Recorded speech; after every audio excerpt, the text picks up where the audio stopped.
The cursor blinked beneath the hypothesis, and Nadia did not close the file.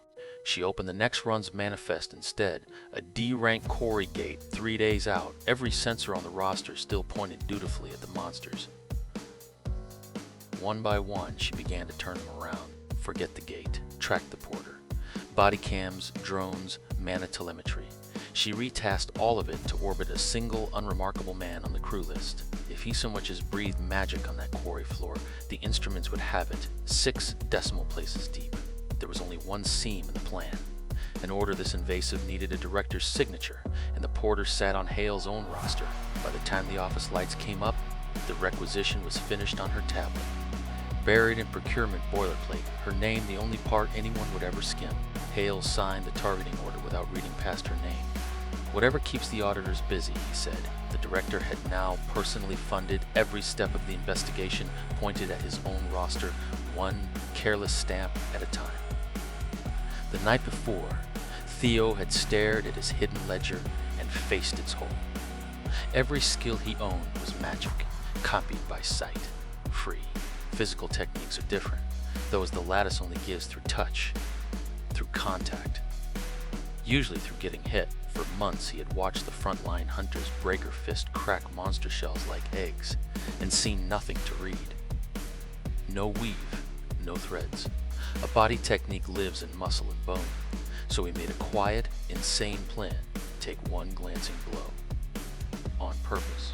The gate was a collapsed stone quarry, terraces of fractured granite and crystal veins glowing in the dark. Theo read the floor at the door, out of habit. Then he noticed the drones. They were not sweeping the gate, they were orbiting him. He kept his porter slouch and did the math behind it. Sensors centered on him meant suspicion had gone instrumental. Today, even one whisper of magic was suicide. Good thing today's plan needed none. Today's plan only needed him to bleed. First contact scuttled out of the crystal seams. Shard crabs armored in granite plate, claws that shear steel. Slow alone, dangerous in numbers. And the seams ran the length of the quarry floor, all of them rustling. Then the frontline hunter showed why he holds the line. Weight dropped, hips coiled, one gauntleted fist driven through a crab shell with a crack like a quarry blast. The breaker fist. Theo stared with hungry eyes and saw absolutely nothing he could take. That is the rule. Spells shine in the lattice. His eyes copy them across a battlefield, free. A body technique has no weave to see. It must be felt, skin to skin, force to bone. The eyes take the magic.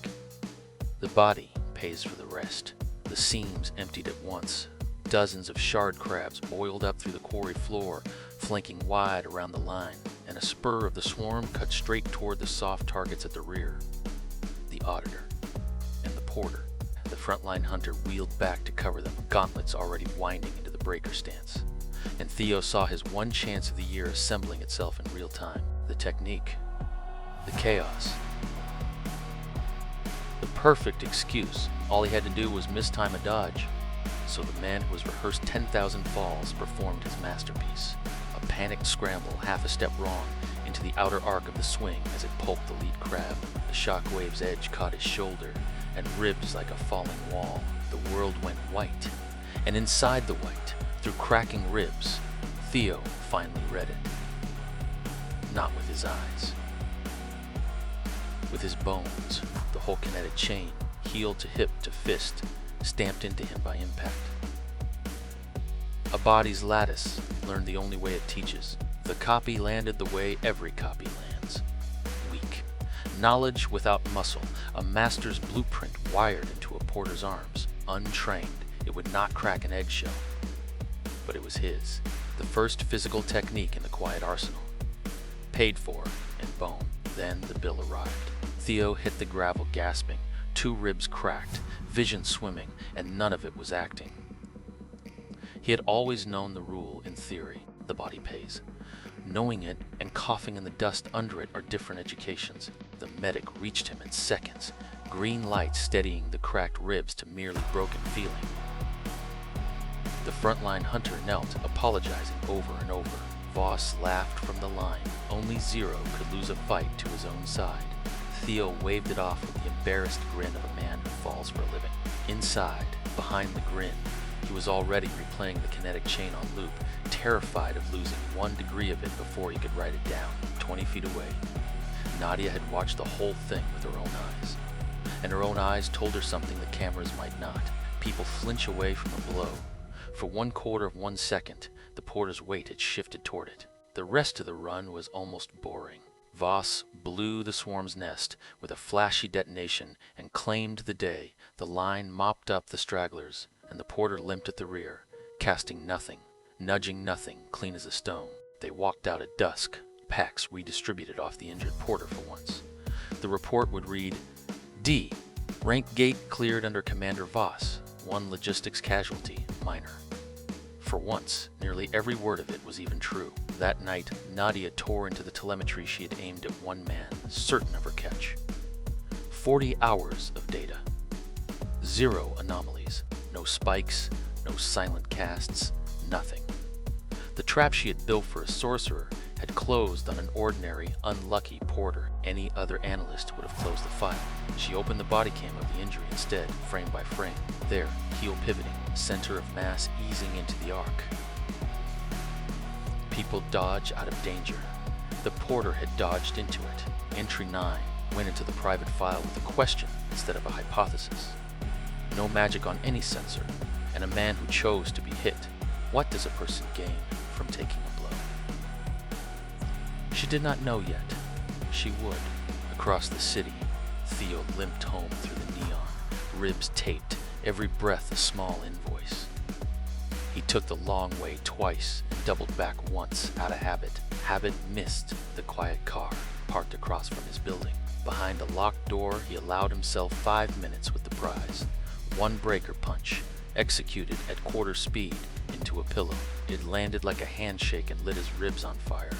He grinned anyway, alone like an idiot. His first physical skill, he added the line to the notebook nobody reads. 5th skill, copied by touch, paid in bone. Then the colder entry beneath it. Training a body technique means months of drills. His cracked ribs cannot start, stolen from the magic keeping him alive. And then a thought that made the pain almost worth it. A touch copy uses no mana at all.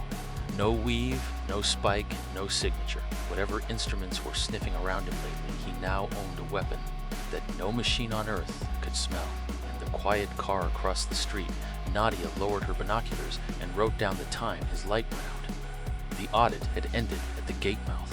This was not an audit anymore. This was her own evenings, spent on one man. At the window, half asleep, Theo looked down at the ordinary street. Ordinary cars. Ordinary dark.